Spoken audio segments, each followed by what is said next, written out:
Karena dalam hadis disebutkan thalabul ilmi fardhatun ala kulli muslim. Menuntut ilmu itu adalah sebuah kewajiban bagi setiap muslim. Kebutuhan manusia terhadap ilmu itu melebihi kebutuhan kita terhadap makan dan minum. Kalau seandainya kita tidak makan dan minum, tentu saja badan kita sakit, ya, kurang makan, kurang minum, dan kalau sakit bisa kemudian meninggal atau mati. Itu jasad kita yang kebutuhannya makan dan minum. Sementara manusia kita ini tidak hanya terdiri atas jasad saja, kita juga punya ruh, ya, yang makanannya tentu saja tidak sama dengan makanan jasad, ya. Kalau jasad terkait dengan rohah atau kenikmatan kita di dunia, kalau jasadnya sehat, makanannya enak dan sebagainya, tidur nyenyak gitu, ya, itu adalah rohah di dunia. Adapun terkait dengan roh, ya, dengan hati, ya, iman, itu terkait dengan rohah atau kebahagiaan kita di akhirat.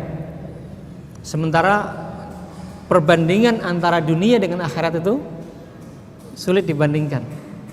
Sehingga perbandingan hari-hari dunia dengan hari akhirat itu perbandingannya adalah disebutkan satu harinya di akhirat itu, ya, sama dengan 1000 tahun hari-hari kita di dunia. Jadi kalau kita hidup 100 tahun misalkan, itu hanya 1/10 hari, ya, hanya 2,4 jam harinya di akhirat. Makanya karena itulah kemudian dunia disebut sebagai fana, sesuatu yang sebentar, sesuatu yang akan lenyap, sesuatu yang sementara. Adapun akhirat itu baqa, kekal, yang lama sekali.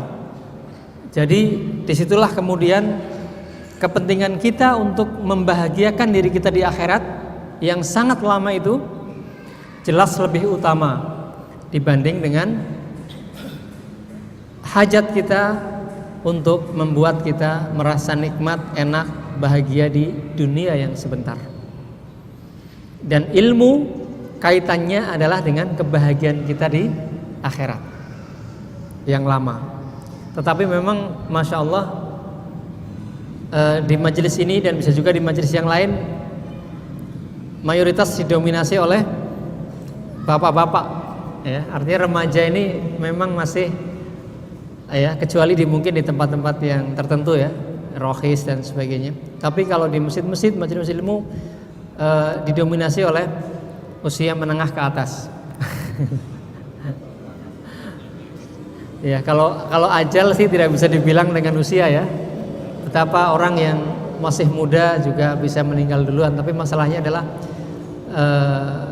kesadaran bahwasanya menuntut ilmu itu bukan hanya untuk kalangan yang menengah ke atas usianya, tetapi justru penting sekali disadarkan kepada anak-anak kita, remaja kita, ya, terutama di rumah kita, mas'uliyah kita, anak-anak kita, untuk kemudian mereka cinta dengan ilmu sejak dini.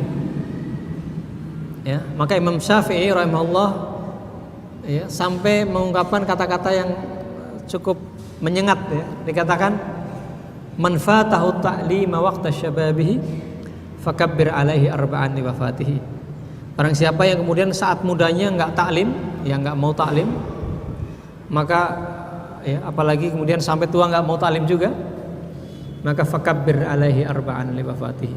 Takbirkan ia 4 kali atas kematiannya.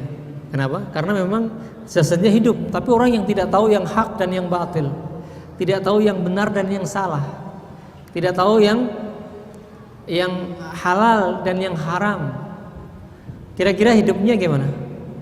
Hidupnya bisa jadi jasadnya masih hidup, tetapi ruhnya, imannya, ya, atau bahkan masa depan akhiratnya sudah mati. Sehingga penting sekali untuk kemudian kita bersyukur kepada Allah Subhanahu wa taala jika masih punya kesadaran, masih punya semangat, masih punya kemauan untuk hadir ke majelis-majelis ilmu. Dan saya sering mengulang-ulang bahwasanya ciri kebaikan seseorang adalah dia punya ihtimam, perhatian, keseriusan, kesungguhan untuk datang ke majelis-majelis ilmu. Sebagaimana sabda Rasulullah sallallahu alaihi wasallam dalam hadis yang sahih dikatakan, "May yuridillahu bihi khairan yufaqihuhu fid din." Ciri bahwasanya seorang itu akan diberi kebaikan adalah dia yufaqihuhu fid din, difahamkan dalam perkara-perkara agama.